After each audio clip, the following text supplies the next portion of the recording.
La tristeza es una enfermedad en la que cada paciente debe tratarse a sí mismo.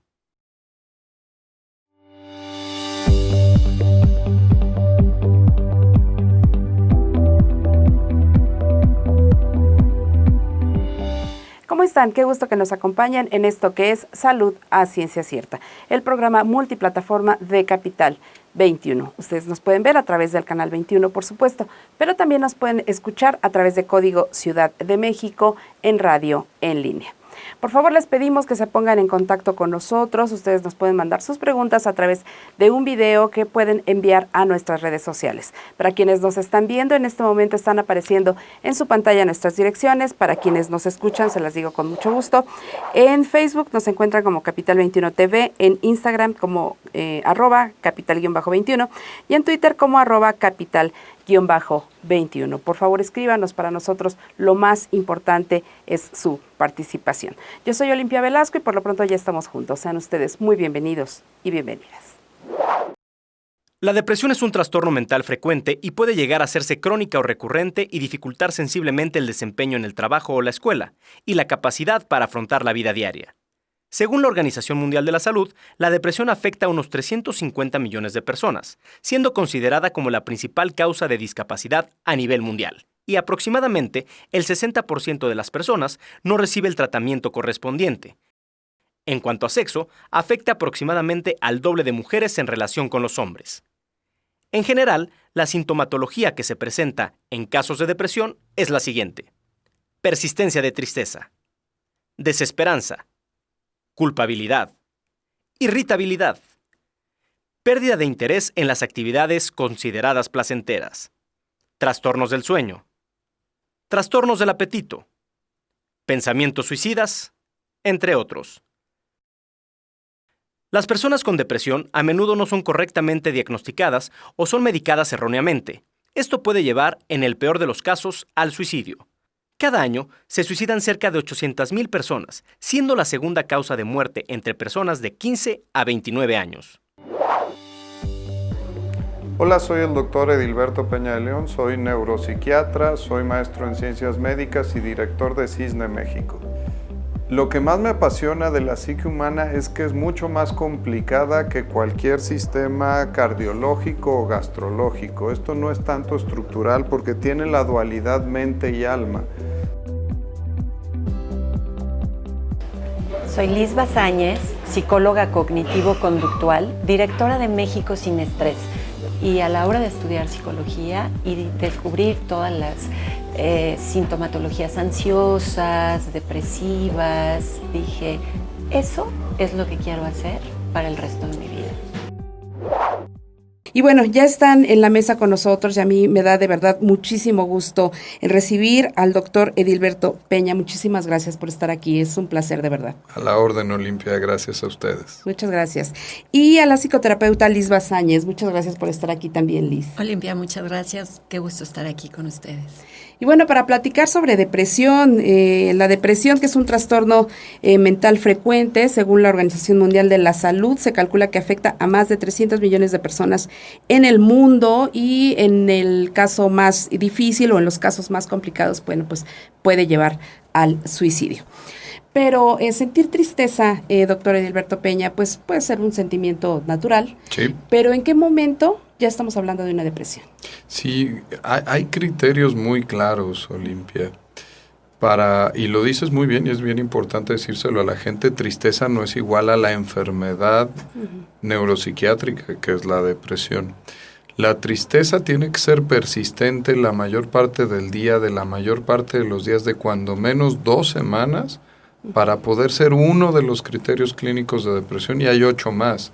El segundo es la incapacidad para sentir placer en las cosas que antes te lo producían, 2 semanas cuando menos, y de ahí se van a criterios menores, pero que orientan igual, como puede ser la alteración del 5% en tu peso corporal en el último mes, porque comes mucho o porque comes muy poquito, las alteraciones en la energía hacia arriba y hacia abajo, con esto tenemos el insomnio o la falta de acción psicomotriz, y las alteraciones formales en el pensamiento. La depresión es una enfermedad mental, física y cognitiva. También en el pensamiento se alteran mi toma de decisiones, mis pensamientos se hacen culposos, trascendentales, de muerte o suicidas. Uh-huh. ¿Cuáles serían, Liz? Bueno, ya nos dice el doctor que esta incapacidad para sentir placer, el insomnio, alteraciones en el peso, que serían algunos de los síntomas. Pero, digamos, ¿hay niveles de depresión? ¿Cómo los podemos ir midiendo? A mí me encanta decir que no existe la depresión, sino las depresiones. Uh-huh. Hay personas que están deprimidas. Yo me encuentro a muchos hombres de familia, papás, donde traen una depresión verdaderamente galopante, pero siguen trabajando, siguen haciendo con un gran esfuerzo. O hay personas que no se pueden levantar de la cama, o hay personas que, entre comillas, parecieran torpes porque algo que se altera es la concentración, la atención, la memoria. Pero una vez que se cumplen estos dos primeros criterios que decía el doctor Edilberto Peña, de no disfruto las cosas, no siento gozo, no siento placer y estoy triste la mayor parte del tiempo, por lo menos 2 semanas, y se cumplen 5 de los siguientes criterios al menos, sí. Se puede medir en nivel de productividad, en nivel de capacidad. Sin embargo, es difícil también decirlo porque hay personas que están funcionando, sí, pero internamente están teniendo inclusive una depresión de la que se llamaba enmascarada, ¿no? Uh-huh. O sea, tú me ves muy bien, pero ya cuando estoy solo no puedo dejar de llorar, no puedo con lo que estoy, o estoy rumiando deseando una muerte, que algo me pase. Por ejemplo, un indicador puede ser que tenga deseos de que algo me pase. Como que, pues, que me atropellen en la calle, que me dé un cáncer y termine muerto. O bien que tenga ideación suicida clara, hoy si yo pudiera haría X, Y, Z, o bien una planeación, y el grado más extremo es un intento suicidio, que justo lo que no queremos es una consumación de un suicidio, ¿no? Sí. ¿En qué momento deberíamos decir, tengo que acudir con un especialista, esto ya no está resultando normal? La clave es bien simple, es cuando mi funcionalidad ya se está viendo afectada, cuando en las diferentes esferas de mi vida familiar, vida de pareja, social, laboral, académica, deportiva, para los que la tengan, ya no puedo estar cumpliendo con mis actividades por estos criterios clínicos, es momento de asistir. Me gustaría decir que un especialista de la salud mental, pero en el país somos 4,000 psiquiatras y sumamos a los psicoterapeutas somos un poco más, pero somos 120 millones de mexicanos. La depresión le pega al 9.1% de los mexicanos alguna vez en la vida. Uh-huh. Esto significa más de 12 millones de personas en México. Entonces, aunque nada más trabajáramos viendo deprimidos, no alcanzamos. Entonces, una moraleja rápida para el auditorio es: acudan a su médico de primer contacto, acudan a su internista, a su ginecólogo, a su pediatra, que ellos podrían empezar el tratamiento de estos padecimientos, incluso al terapeuta, al consejero en la escuela, a la enfermera, a la trabajadora social, y de ahí decidir qué casos tienen que llegar al especialista. Claro. Es lo mismo para una terapia. Lo recomendable es que tomemos todos alguna vez terapia, como para educarnos o prepararnos emocionalmente para manejar situaciones complicadas. Sería el ideal, así como en algún momento del año hay que ir al dentista, o a lo mejor en algún momento de la vida hay que ver algún abogado, algún contador o algún otro especialista en diferentes áreas. Uh-huh. Sería lo indicado porque todos en algún momento tenemos alguna crisis, uh-huh, o todos en algún momento enfrentamos alguna situación que, si bien no llega a crisis, sí nos daría mucho mayor objetividad. Cuando estamos dentro del problema no lo vemos tan objetivo. Claro. Aquí lo que nos toca es luchar contra los estigmas, cada vez menores, pero aún los estigmas de yo no creo en estas cosas de psiquiatras es para locos, psicólogos es perder el tiempo y todas estas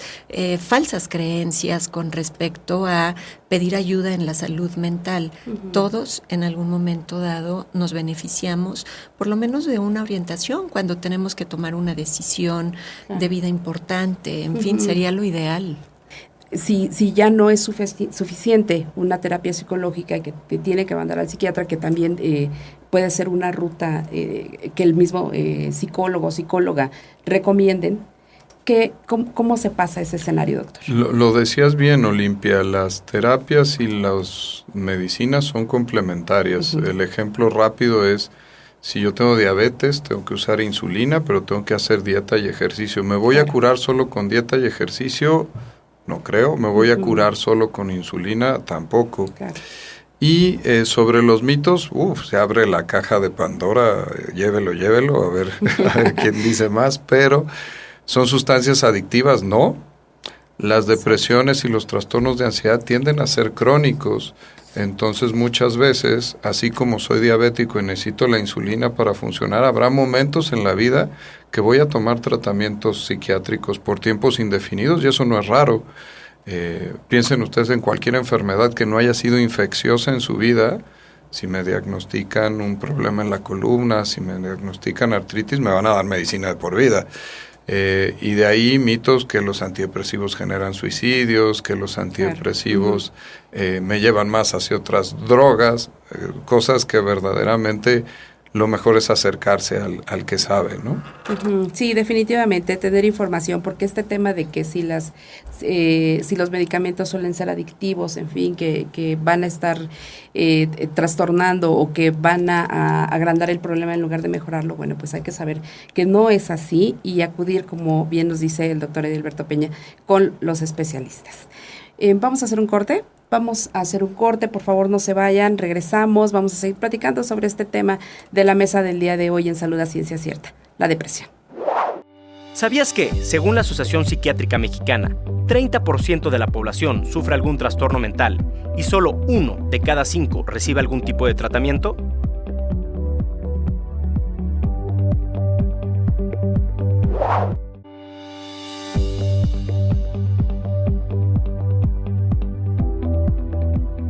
Aprendamos más de salud. Cognición es la facultad de un ser vivo para procesar información a partir de la percepción, conocimiento adquirido y características subjetivas. Estigma es una condición, atributo, rasgo o comportamiento que hace que la persona portadora sea incluida en una categoría social negativa. ¿Qué puedo hacer si estoy desanimado o deprimido? Habla de tus sentimientos con alguien de confianza. Solicita ayuda profesional. No te aísles. Mantén contacto con familiares y amigos. Haz ejercicio. Evita o limita la ingesta de alcohol. Sigue haciendo las cosas que siempre te han gustado. Felicítate por tus logros. Qué bueno que siguen con nosotros. Estamos aquí en Salud a Ciencia Cierta platicando sobre depresión. Tenemos en la mesa al doctor Edilberto Peña y a la psicoterapeuta Liz Bazáñez. Y bueno, ellas ya nos dijeron cuáles pueden ser los primeros cuadros de síntomas de depresión. Pero, ¿quiénes nos deprimimos más, doctor Edilberto Peña? ¿Los hombres o las mujeres y por qué?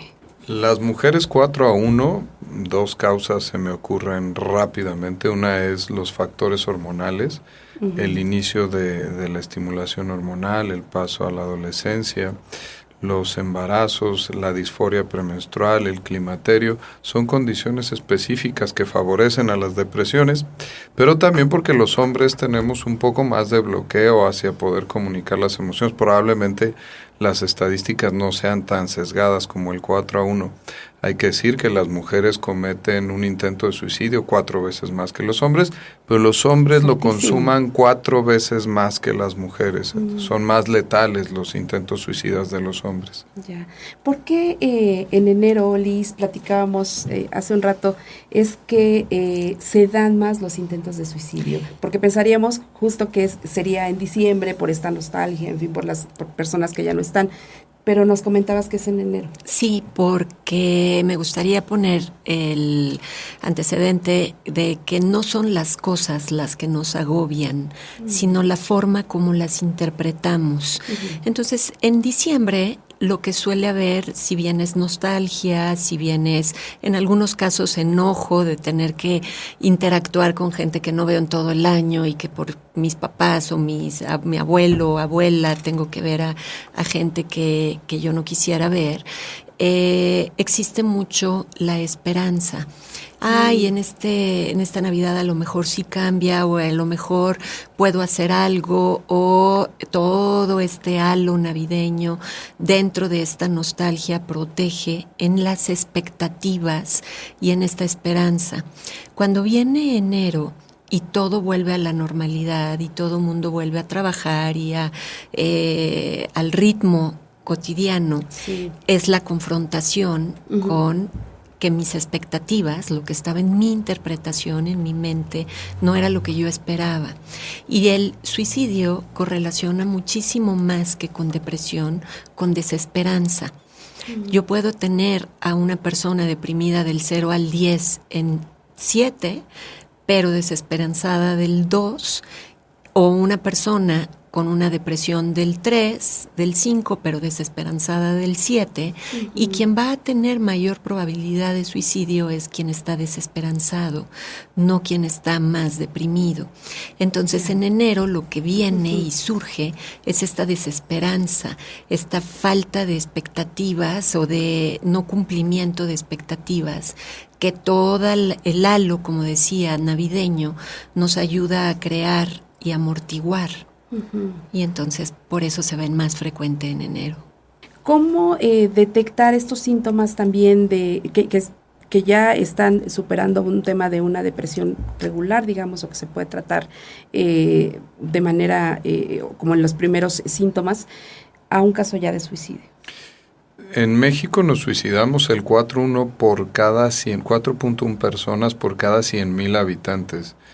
Estamos mal, pero no estamos tan mal. Japón 23, en los países nórdicos 30, por el fenómeno de la depresión estacional también, que tiene factores neurobioquímicos. Pero los signos de alerta son bien difíciles de detectar, pero podríamos tratar de orientar al auditorio con algunos muy frecuentes. Sí, por favor. En los patrones adictivos que se cambian, hay una correlación alta con el incremento en el uso de alcohol o de otras drogas. El cambio brusco en la personalidad, que me cambian drásticamente los intereses, y eso es notorio. El aislacionismo y el adolescente que más allá de que odia a todo el mundo, va y se encierra en el cuarto y de verdad no quiere tener contacto con nadie. Sí. O cuestiones más francas como cartas, como descubrir que están arreglando el testamento con el notario, como el empezar a dejar mensajes para cuando yo no esté aquí, ya son cuestiones ya de alerta, de alarma roja para intervenir. Ya. Vamos a pasar a la participación del público. Para nosotros, de verdad que lo más importante es poderle dar un servicio a la gente que nos ve, que nos escucha. Entonces, bueno, les queremos invitar a que escuchemos juntos unas frases que nos están compartiendo nuestra audiencia para comentarlas. Escucho la misma voz negativa en mi cabeza. No me dan ganas de nada.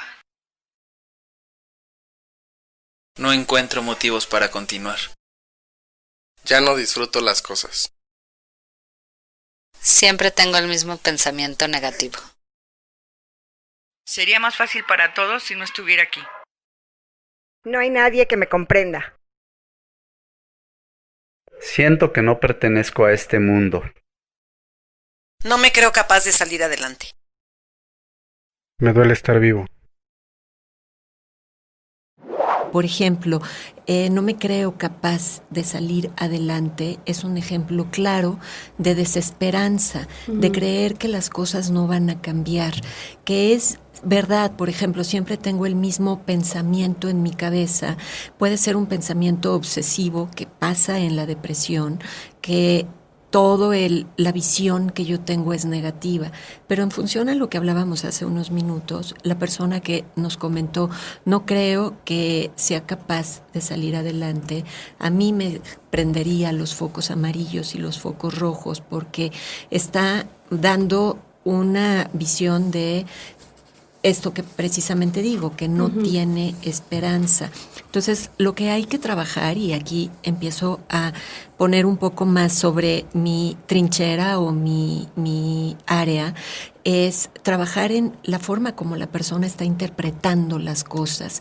Y hay formas, tenemos metodología, técnicas, tratamientos cognitivo-conductuales para ayudarle a la persona, porque decirle, pues no lo pienses, pero mira qué bien te ves, mira qué bonito está el día. Claro. Decirle eso a estas personas que nos están diciendo esto es realmente, yo lo voy a decir, hasta una falta de respeto, porque no puedo dejarlo de hacer. Es como si yo ahorita le digo a nuestro público, por favor, no piensen en un oso polar. No se vayan a imaginar un oso blanco encima de un iglú, con un océano azul, azul, azul alrededor. Pues por más que yo les diga no lo piensen, ya lo pensaron. Entonces, así pasa en la depresión, no puedo dejar de pensarlo. Bueno, otra de las cosas, doctor Edilberto Peña, ya no disfruto las cosas, me duele estar vivo, no encuentro motivos para continuar. Sí, la sensación de vacío, la sensación de que la vida no vale la pena. Y es que imaginémonos que para estar deprimidos es como si nos pusiéramos unos lentes oscuros y entonces no puedo percibir los colores. Bien decía Liz, decirle a un deprimido échale ganas es como mentarle la madre. Entonces, aquí en estas situaciones es como decirle a alguien, ¿la vida vale la pena? No, espérame, estoy enfermo. Dile a un epiléptico que no convulsione, ¿no? Esta es una enfermedad, por eso lo recalcábamos desde el principio. No nos quedemos con soluciones fáciles en la depresión, son enfermedades y hay que buscar la atención, no es tan complicado si lo vemos en este paradigma. Claro, y que además, doctor, digamos, la terapia no puede ser la misma para una persona y otra. Es muy importante que por eso acudir con especialistas, porque nadie nos puede dar consejos, digamos, que si a una persona le funcionó un cierto tipo de terapia, en fin, le va a funcionar a otra. Olimpia, hay más de 40 opciones de antidepresivos en el mercado, no todos son para todos. Hay más de 30 escuelas y enfoques de psicoterapia, no todas son para todos. Hay que elegirlas igual, las medicinas y las terapias para cada persona. Para concluir, Liz, ¿qué le decimos a la gente que nos escucha, que nos ve en el tema de depresión, darles pues una guía para tratar de llevar una mejor vida, por supuesto, invitándolos a que acudan al especialista? Pues bueno, primero una buena noticia. La depresión como tal se quita con el tratamiento adecuado y con las personas indicadas. ¿Qué hay que hacer? Bueno, desde la visión cognitivo-conductual es estar alerta de cómo estoy pensando. O sea, nosotros no estamos acostumbrados a escuchar a esta voz interna que tenemos todo el tiempo.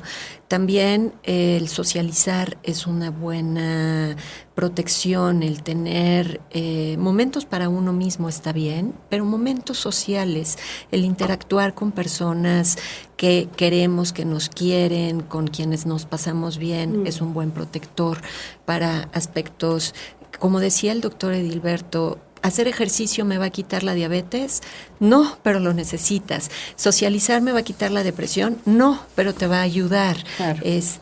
Hacer ejercicio y una cosa bien importante, si ya están tomando medicamento, no lo suspendan, no hagan cambios, no produzcan solos sin consultarlo con su psiquiatra. Muy bien, muchísimas gracias. Doctor Edilberto Peña. Sí, labor social al servicio de la comunidad. La depresión es una enfermedad neuropsiquiátrica, está anidada en el cerebro, la diarrea está anidada en las tripas. Hay que ir a buscar al especialista, hay que avisar, no se quita sola y es peligrosa. Si yo tengo el colesterol alto, mi máximo desenlace es que me infarte. Si yo tengo la depresión, no me la trato, mi peor desenlace será el suicidio. Entonces la depresión es una enfermedad mortal, trátensela. Con un tratamiento adecuado, con las personas, con los especialistas indicados, se puede salir adelante. Muy bien. Pues muchísimas gracias, doctor Edilberto Peña, por haber estado con nosotros. Liz Basáñez, muchísimas gracias por haber estado con nosotros. Un placer de verdad tenerlos a los dos. Y muchísimas gracias a ustedes que estuvieron con nosotros, que nos escucharon y que nos vieron. Esto fue Salud a Ciencia Cierta. Yo soy Olimpia Velasco y esta es la nueva televisión pública en el corazón de la Ciudad de México.